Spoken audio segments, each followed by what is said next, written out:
Siz zaman makan halkış qishnamsiz. To'g'ri 104 odam Ukrainadagi bir poyezdda istiraksiz holda g'oyib bo'lgan. Balkim bu filmni sirib o'tib ketsangiz Rossiyadagi eng sirli ruh poyezdi voqeasidan quruq qilishingiz mumkin. Atrofimizda haqiqatan ilm orqali tushuntirgili bo'lmaydigan ba'zi bir sirli ishlar ko'plab yuz berib turdi. Bugun siz anglaydigan bu voqea dunyodagi eng g'alit sirli delolarning biri hisoblandi. Hamda bu haqda Rossiya organ tarafi ba'zi bir materiallarni oshkorlagan. Vaqtni 1931-yilga qaytaraylik. Ayni chog'dagi Sovet ittifoqi hukumati qurilish planlash ehtiyoji sababidan Millat bayrami Nian qabristonligini chaqib o'tmoqchi bo'lgan. Lekin Rossiya realizm adabiyotining asoschisi Gogormo dal musherga dafn qilingan bo'lg'achqa uning qabrisini xohlagancha chiqib yo'tkashga bo'lmaydi. Gogormo degan bu kishi 80-90-yillardagi Rossiyaning nihoyatda danglik yozuvchisi. Bu odam o'zimi o'lik ruh, sarson qilgan g'ayriy uy qatorliq ko'plagan sirli asarlarni yozgan. Anglashlarga qaraganda bu odam o'z uyida ba'zi bir g'ayriy narsalar bilan birga uzoq mezgil birga turgan ekan. Mazmunimizning orqasiga qaytib kelsak, Sovet ittifoqi hukumati Gogormoning qabrisini Moskva Danilo muavin qabristonligiga yo'tkashni qaror qilgan. O'ylamag'an yerdan kishilar Gogormoning qabrisini ko'lganda uning bosh so'ngini kepan o'g'risining o'g'irlab ketganligini bayqagan. To'g'ri, kepan o'g'rilari bu danglik yozuvchining qabrisini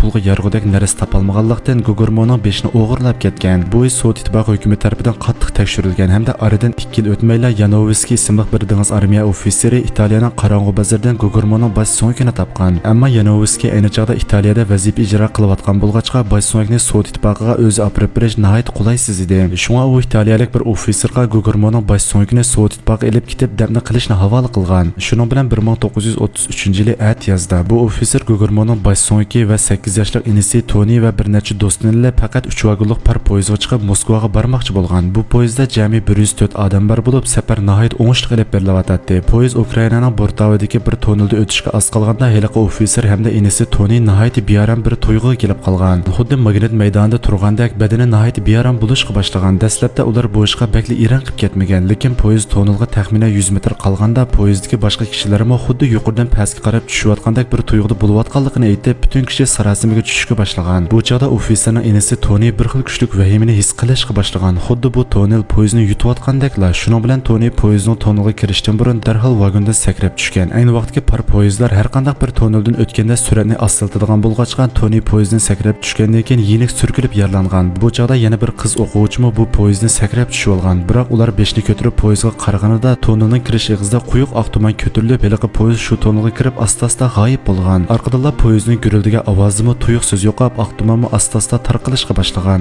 Toni yurakli holda tonel ig'ziga kelib qaraganda poyezdning allaburi izdiraksiz g'oyib bo'lganligini ko'rgan. Oradan bir kun o'tib Toni bilan bu qizni yaqin atrofdagi aholilar bayqab qoldi hamda ularni shu joyga soqchiga ilib bordi. Toni soqchiga poyezdning g'alati yo'qolib ketish jarayonini so'zlab bergan bo'lsa-mu, dastlabda soqchilar Tonining gapiga ishonmay uni bir o'g'ri deb qattiq muomala qilishga boshlaydi. Keyin heliqi qizning guvohligi bilan soqchilar bu tonelga borib bir qator tekshirishlarni ilib boradi, lekin poyezdga munosabatli hech qanday bir yipchi topilmaydi. Uning ustiga tonelda o'tgandan keyingi barliq bekatlarda bu poyezdning o'tish xotirasi yo'q edi. Bu poyezdning haqiqatan tonel atrofida g'alit yo'qolib ketganligini tushundirdi. Soqchi taraf va temir yo'l ishchilari voqea yuz bergandan keyin keng ko'lamda izlash qanot yaydirgan bo'lsa-mu, lekin boshdan oxiri hech qanday bir odamning izdirki bo'lmaydi. Bu poyezdda Italiya hamda Rossiyadan sirt yana boshqa ikki davlatning yo'lovchilari bor bo'lib, bu voqea tezlik barliq kenit shaharlarga keng tarqalishga boshlagan. Sovet ittifoqi hukumati hamda Italiyaning bir qism temir yo'l soqchilari bu poyezdning izdirkini necha oylargacha qilgan bo'lsa-mu, hech qanday bir yipchi topolmaydi. Toni va yana bir qizni qo'shmaganda bu poyezd va poyezdagi 102 odam zodi qayerga g'oyib bo'lgandi.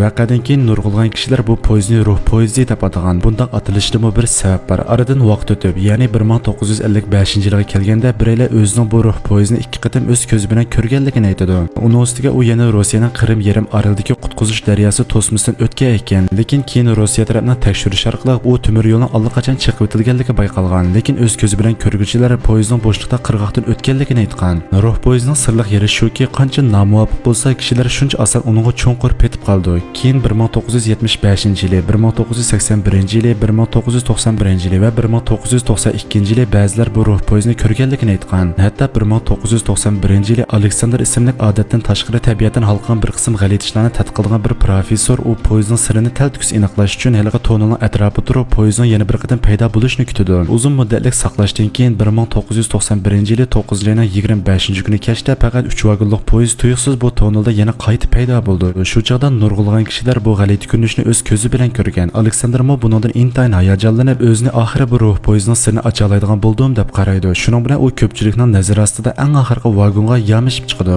Bu yerda yana bir qatam eskartib qo'yay. Ayni vaqtdagi par poyezi asosiy jihatdan tonnel yoki tog' orasida nihoyat asta suratda mangadi. Charles Chaplinning kinosini ko'rib boqqan bo'lsangiz, bu xil par poyezning qaysi suratda mangdiganligini bilalaysiz. Professor Aleksander poyezga yamshib chiqib bo'libla, bu ruh poyezi ko'pchilikning ko'z oldidan yana qayta bir qatam g'oyib bo'lgan. Naq maydondagi bir temir yo'l ishchisining tasvirlashicha Aleksander bilan birga yo'qolib ketgan bu poyez dal 1933-yildagi sirliq yo'qolib ketgan poyez ekan. Aradan vaqt o'tib bu ruh poyezi eng oxirgi qatam 2009-yili 1-17 kuni yana qayta paydo bo'lgan. Bu qatam paydo bo'lgan joy dal Ukrainaning Bortov ekan. Shu ismli bir saqchi o'g'rini qo'g'lab tutish jarayonida bu temir yo'l atrofiga yetib kelgan bo'lib, u o'g'riga yetish bo'lay deganda nihoyat g'alati bir ish yuz bergan. Aslida poyez mangmaydigan bu qop-quruq temir yo'ldan tuyuqsiz guduq ovoz anglangan. Faqat 3 vagonli bar par poyezi asta-asta heliq o'g'riga 10 metrmi kelmaydigan realistik kelyapti. Heliq o'g'ri saqchi shusini o'zini tutulishdan ansirab fursatdan foydalanib poyezdning ikkinchi vagoniga kirib olgan. Shusni ahvolni ko'rib darhol qo'g'lab borgan bo'lsa-mu, afsunarligi shuki bu poyezd tog' orasiga bir tonilga kirib g'oyib bo'lgan. Shunday qilib bu poyezdga 102 odamga, keyingi professor Aleksander hamda heliq o'g'ri qatlab 104 odam izdiraksiz g'oyib bo'lgan. Shu ishdan keyin 2010-yili bu voqea yana qayta Ukraina gazetining bosh betiga chiqqan. Poyezd hodisasiga qarata nurg'ulg'an olimlar naq maydonda tekshirib tadqiq qilgan. Ularning qarashicha bu ruh poyezdi balkim zamon va makonning burmilishdagi fizikalik hodisaga yo'liqqan bo'lishi mumkin. Bu poyezdga yo'lovchilar balkim